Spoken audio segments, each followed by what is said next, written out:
Those of you who are quite familiar with the Volkswagen Jetta here in the United States know that it comfortably sits in that middle ground between your average run-of-the-mill compact sedan and an entry-level premium car.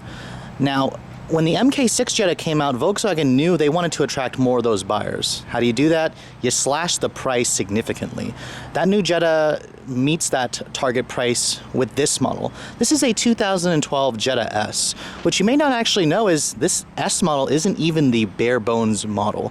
That goes to the Jetta base, which actually starts in today's money for 13 at about 16.3. That's for a 5-speed manual base. This S model that I have starts at about 17.5 with the automatic.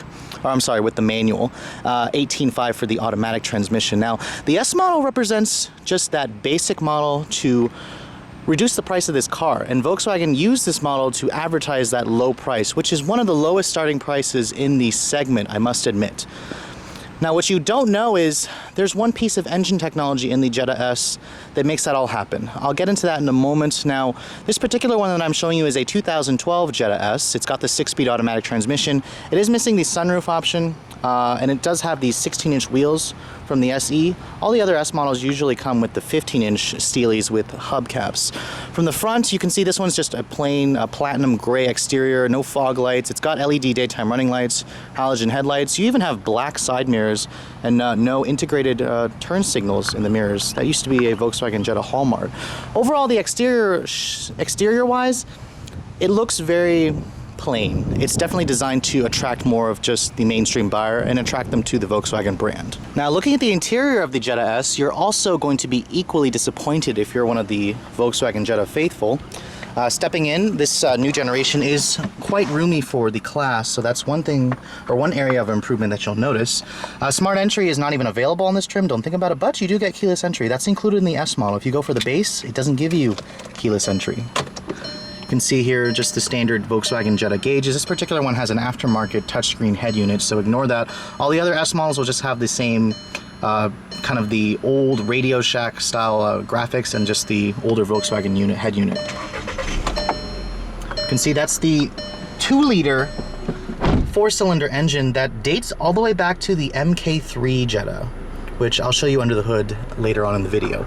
Now, the interior of this Jetta, we all know it's been cheapened. Volkswagen cheapened this car just to bring the price point down. I showed you guys that 2011 SEL, and quite frankly, the hard plastics, I ignored them in that car.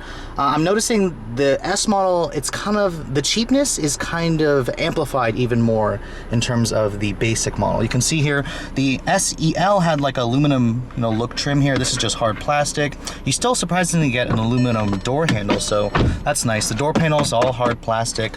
This is a pretty cheap plastic right here, but at least it is padded here where your elbows are gonna rest.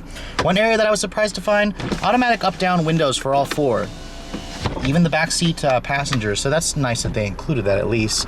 The dashboard is all hard plastic. Again, the fit and finish is definitely on the lower quality side compared to the previous Jettas. You still get a pretty nicely sized glove box, but there's no more felt material here and it is still damped.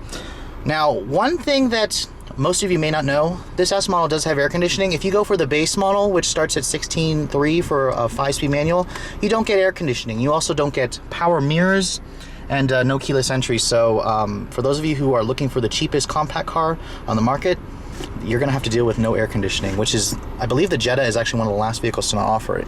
You do get an aux port here. There's no cover to close this. Some of the higher trims have that. This particular one has the 6-speed automatic transmission with a sport mode and manual shift mode. There's no paddle shifters. There's not even any cruise control or steering wheel audio controls on this rather plain looking steering wheel. There's an S model with cruise control and a power sunroof, and it includes a little center console here, but this one doesn't have it, so instead you kind of get in and you're looking for an armrest here to kind of help yourself get in, but it's not there. The seat material is kind of like their cloth material. It's a little bit scratchy right here, but it's okay here. Overall, I find the seats to be still somewhat comfortable. Now, one of the reasons why you would buy a Jetta is because of the large back seat. This particular compact sedan probably still has the best or the largest back seat in the class in terms of rear seat legroom. Three people will fit across this vehicle just because of the new wide body. When you shut the door panels are all hard plastic, again, just like the front, but it is padded right here. You lose map pockets. You don't even have a single map pocket right here, but at least you get one cup holder, and there's no armrest here that folds down. Expect that on the SE trim. Now, a large trunk is also another reason why you would pick a Jetta. You're still getting about 15.5 cubic feet. Don't expect the nice finishes. You can see here Volkswagen even cheaped out. There's no lining material on the trunk lid. There used to be like an alloy trim here on the other higher end Volkswagen models. You still get floor mats, and the seats are 60/40 splits. If you look under here, you still get a temporary spare tire as well.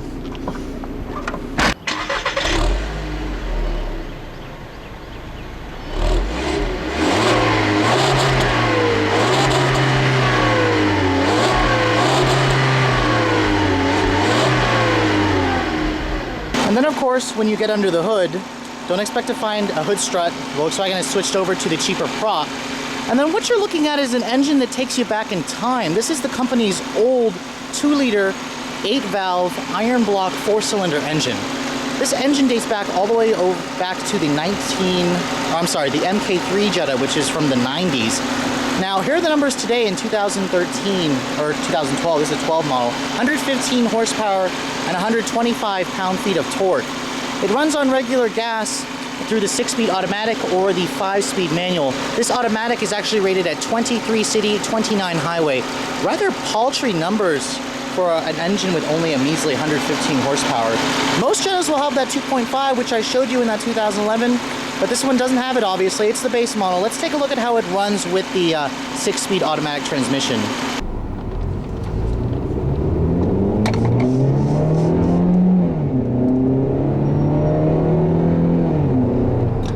Now, one thing that you guys probably have never heard me say is you've never heard me not recommend an engine, really.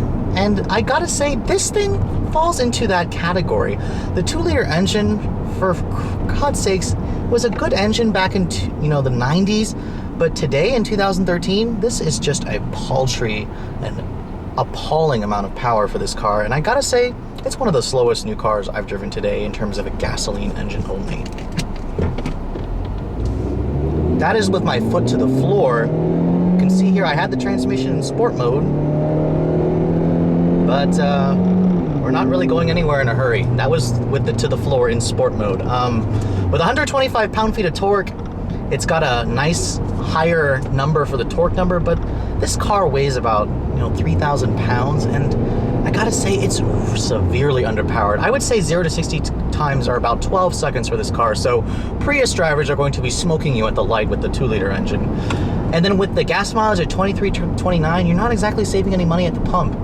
Take my advice, go for the 5-cylinder engine, please. Spend the extra money because the 2-liter is just not worth it. Now, not only is the 2-liter slower, they seem to have tuned the suspension and the steering to be even more numb. The steering is very light, which is good, but the car just feels very tippy. I don't want to say tippy, actually. It just feels very heavy and big. This car is not what you'd say a sporty German car feel in terms of its ride and its handling. The brakes are also on the odd feeling side. This particular one has drum brakes in the rear as opposed to that SEL I drove, which has the disc brakes.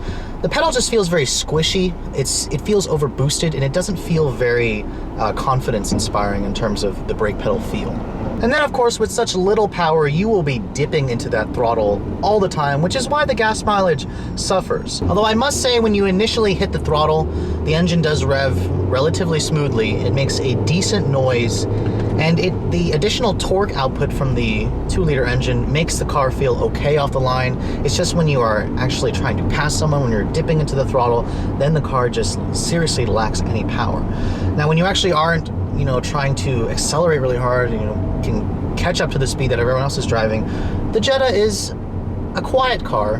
The road noise is down, the engine noise is actually pretty muted, the ride quality is on the softer side. It's essentially what most people in the American market wanted in terms of how they wanted their compact sedan to drive.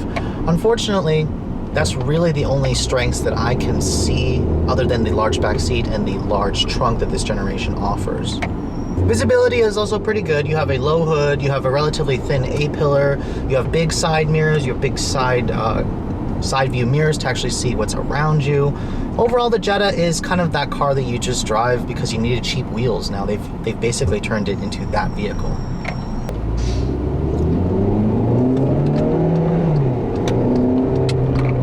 Now again, going around these corners in this car, you kind of feel like you're driving a Corolla. The steering is very numb, devoid of feel, and it doesn't feel very dramatic anymore in terms of its handling, which is regrettably what people in this market tend to demand in terms of their compact cars.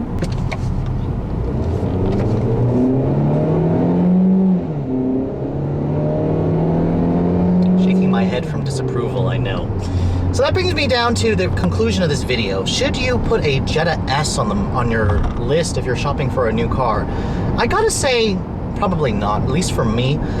If you're looking for the cheapest compact car in the class, it actually doesn't even belong to the Jetta base model without air conditioning. It actually belongs to the 2013 Kia Forte. That's actually $200 cheaper than this car in terms of its MSRP. And then don't forget, a lot of the American manufacturers offer a lot of rebates to offset the cost. For example, a Focus is about $800 higher than this car, a Jetta base, but it does give you air conditioning. But when you factor in the rebates, it's actually cheaper in terms of its sale price. So my only recommendations are, if you want this car and you don't mind the 2-liter, basically you're buying it because it's a German car, you don't want anything American or Japanese, you want the free maintenance, and you want the big back seat and the big trunk. Those are essentially the selling points of the base model Jetta.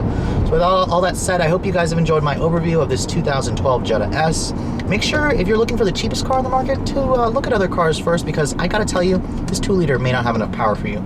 Thanks so much for watching, guys. I'll catch you all later.